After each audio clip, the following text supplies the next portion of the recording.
नमस्कार दोस्तों। आज हम फिर एक नई कुंडली के विश्लेषण के लिए हाजिर हुए हैं। ये कुंडली है मशहूर फिल्म अदाकारा ममता कुलकर्णी जी की, जो हाल ही बहुत आजकल सुर्खियां बटोर रही हैं। उनका नाम मीडिया में बहुत आ रहा है क्योंकि उनको कुंभ मेले में उन्होंने उनको दीक्षा लेते हुए देखा गया है, और वो फुल टाइम सन्यासिन के रोल में अब देखी जाएंगी, और उनको एक महामंडलेश्वर की उपाधि भी प्रदान की गई है एक अखाड़े के द्वारा। तो आप बोलेंगे भाई इसमें कौन सी बड़ी बात है, इतने लोग संन्यास की राह में जाते हैं। लेकिन अगर देखा जाए तो ऐसे बहुत कम इंस्टेंसेस हुए हैं कि कोई फिल्म वर्ल्ड या मीडिया जगत से किसी ने संन्यास लिया हो, ग्लैमर वर्ल्ड से सीधा संन्यास की दुनिया में किसी ने कदम लिया हो। एक एग्जाम्पल जरूर रहे हैं कि लीडिंग सेलिब्रिटी जो थे विनोद खन्ना साहब, उन्होंने 1970 और 80 के दौरान ओशो के साथ उन्होंने ओशो का मार्ग चुना था, और कुछ सालों के लिए वो सन्यासी हो गए थे। फिर बाद में दोबारा उन्होंने एंट्री की थी फिल्म लाइन में, और फिर काफ़ी सक्सेसफुल भी रहे थे, और फिर पॉलिटिक्स और ये सब में चले गए थे। लेकिन ये दूसरा एग्जाम्पल है। ऑफ कोर्स हम ऐसे तो कई लोग हो सकते हैं जो फिल्म लाइन में हो, जिनके बारे में हमें पता ना हो, जो इतने लीडिंग एक्टर या एक्ट्रेसेस ना रहे हों, लेकिन हम उनकी बात करें जो लीडिंग टॉप लेवल पे थे, और फिर वहाँ से उन्होंने अपना डिफरेंट राह पकड़ ली। तो ऐसे कम ही इंस्टेंसेस, इसलिए ये कुंडली थोड़ी बहुत इंटरेस्टिंग हो जाती है। तो हम ये देखने की कोशिश करेंगे कि क्या ममता कुलकर्णी के ग्रह थे जिन्होंने उनको फिल्म लाइन में लाए, और दूसरे क्या ऐसे कारण थे कि वो सब चीज़ छोड़ छाड़ के आध्यात्मिक मार्ग में चली गई, और क्या वो सचमुच में आध्यात्मिक हैं।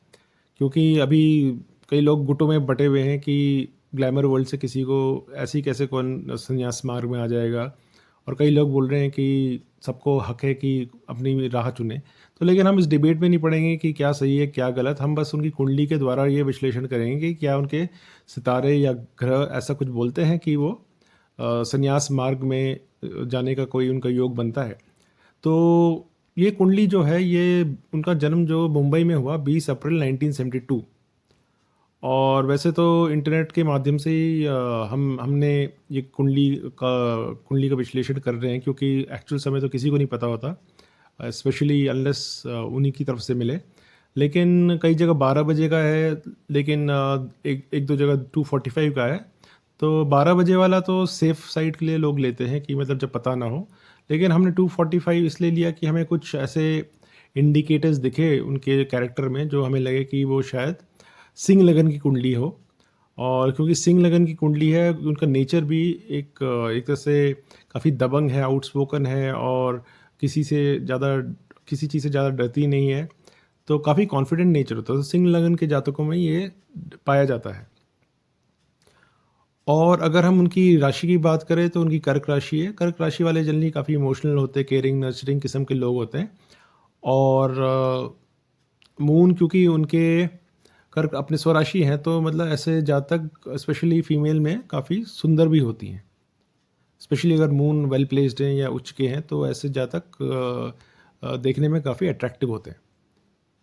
तो ये तो होगी लग्न और राशि की बात। अगर हम बाकी भावों में दृष्टि डालें, तो अगर हम देखें तो उनके 10th हाउस में शुक्र, शनि और मंगल विराजमान है। शुक्र स्वराशि हैं, तो उनको इनको जो फिल्म लाइन में जाने का हुआ, ये शुक्र के कारण हुआ। और शुक्र अपनी राशि में, वृषभ राशि में है, तो इसने उनको फिल्म लाइन में आने को प्रेरित किया।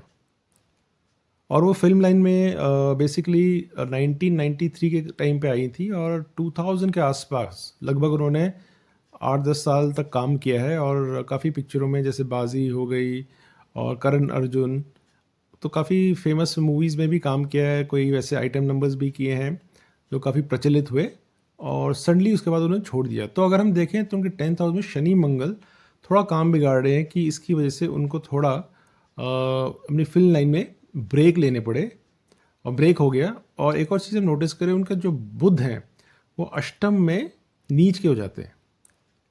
तो हम ये भी कह सकते हैं कि कई बार उनके डिसीजंस इतने ज़्यादा प्रैक्टिकल नहीं रहे, क्योंकि मरकरी अगर नीचे हो जाएंगे तो आपका डिसीजन मेकिंग थोड़ी इम्पैक्ट हो जाती है। और क्योंकि मर्की अष्टम में है तो ये भी दर्शाता है कि उनका इंटरेस्ट जो है अध्यात्म की तरफ हो सकता है। और अगर हम एक और चीज़ देखेंगे, चतुर्थ भाव में दृष्टि डालें तो वहाँ शनि मंगल की दृष्टि वहाँ पे पड़ रही है। शनि मंगल की दृष्टि चतुर्थ में प्रॉपर्टी के हिसाब से और या हाँ, प्रॉपर्टी, घर वर, इन इन चीज़ों के लिए काफ़ी हेल्प करती है। तो उनके सुनने में आया कि उनकी अच्छी, मुंबई में अच्छी खासी प्रॉपर्टी भी है। वो दूसरी बात है कि वो वहाँ शायद रहती नहीं थी काफ़ी सालों तक। और अगर हम उनके विवाह के स्थान में आए तो उनकी जहाँ तक हमें पता है कि ऑफ़िशियली तो ऐसी कोई उनकी मैरिज हुई नहीं है।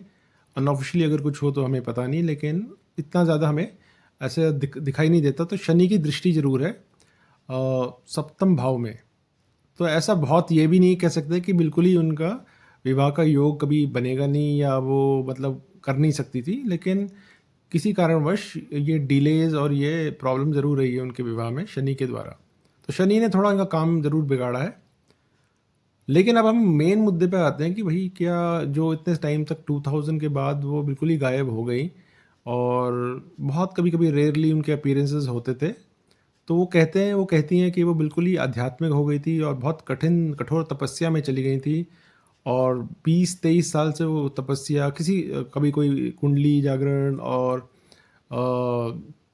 ज़्यादातर मेडिटेशन, ये सब चीज़ों में काफ़ी वो उन्होंने अपना सारा बाकी का जीवन समर्पित कर दिया। तो क्या ये सही है? तो अगर हम देखें तो उनके जो गुरु हैं वो पंचम भाव में स्वराशि हो गए। ये बहुत अच्छा योग भी बन रहा है कि पंचम भाव में गुरु हैं और उनकी पंचम दृष्टि नवें नवें भाव में पड़ रही है जहाँ सूर्य उच्च के विराजमान है।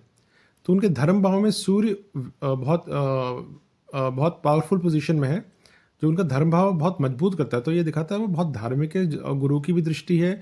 और गुरु पंचम में होने के कारण हम ये कह सकते हैं कि ये पूर्व जन्म की भी ये जो भाव है पूर्व जन्म से भी रिलेट करता है। तो वो हो सकता है पूर्व जन्म में ही इन्होंने कई साधना तपस्या की हो जिसकी वजह से उनके संस्कार कुछ ऐसे आए। कि वो कई बार बोलती हैं कि जब वो फिल्म भी करती थी तो काफ़ी स्पिरिचुअल बुक्स पढ़ती रहती थी। वैसे तो उनका जो लाइफस्टाइल था उस टाइम पे तो ऐसा कहीं किसी को लगता नहीं था, लेकिन हम किसी के पर्सनल लाइफ के बारे में नहीं कह सकते और उन्हीं के ये व्यक्तव्य हैं।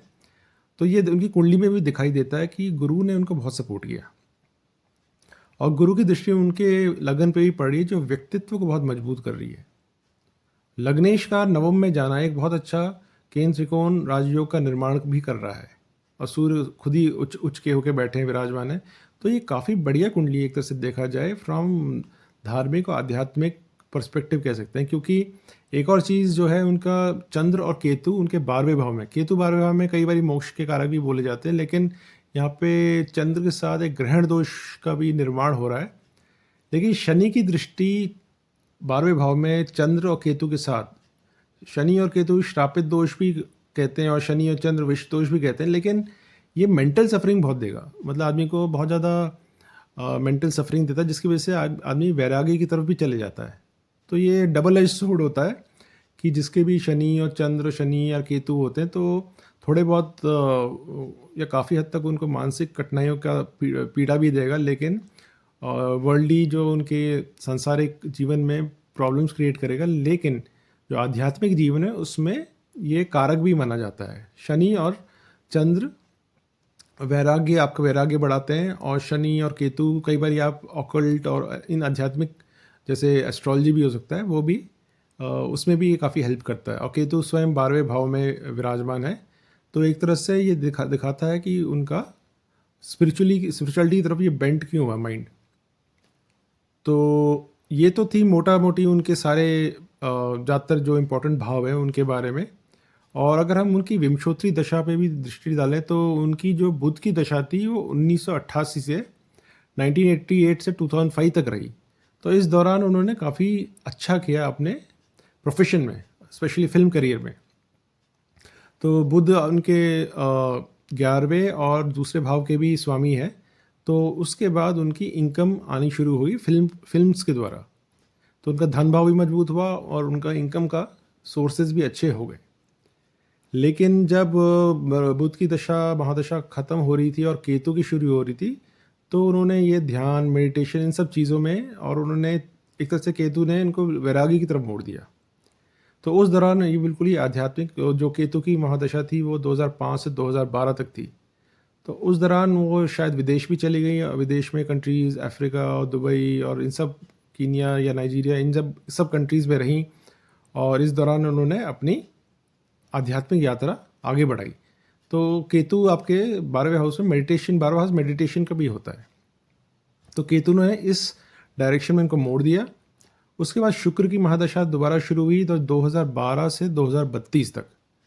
तो शुक्र अगेन उनका 10th हाउस एक्टिवेट हो गया और जैसे अभी वो दोबारा मीडिया में इंटरव्यूज़ देने शुरू कर दिया। ऑफ कोर्स फिल्म लाइन में से तो वो कह रही हैं उन्होंने किनारा कर लिया, लेकिन वो ज़रूरी 2012 से 2032 तक, तो अगले 8-9 साल तक हम उनको ज़रूर मीडिया में ज़रूर देखेंगे। शुक्र मीडिया का भी कारक है और 10th हाउस तो एक्टिव है ही उनका अभी, तो हम उनको ज़्यादा मीडिया में भी देखेंगे, या तो टेलीविज़न डिबेट्स या इस टाइप की चीज़ों में, कि किसी न किसी तरह से वो कनेक्टेड रहे। हो सकता है कोई वो धार्मिक फिल्म भी कर लें।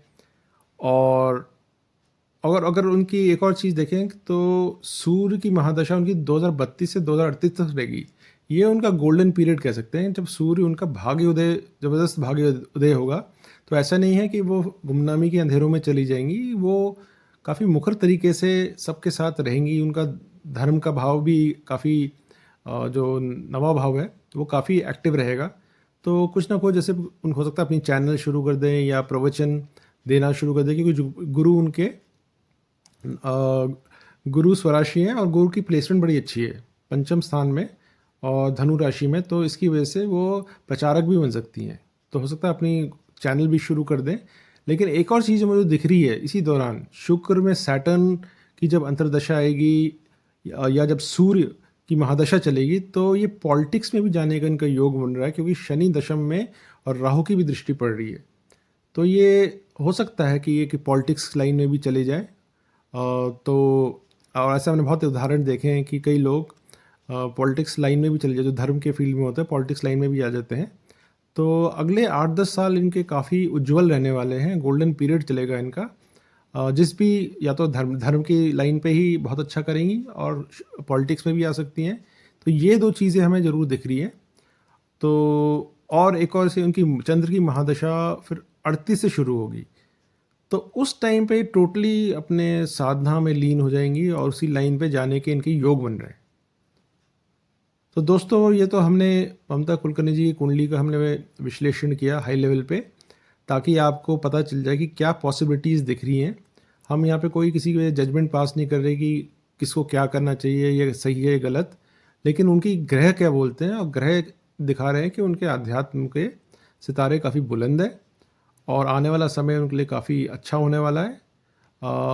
तो प्लीज़ आप हम और न्यूमरोलॉजिकली भी देखें तो उनका जो 2 नंबर काफ़ी हाईलाइट हो रहे हैं, तो नंबर 2 और 7 है। 7 केतु का भी नंबर होता है, जो आदमी का स्पिरिचुअलिटी की तरफ डिनोट करता है।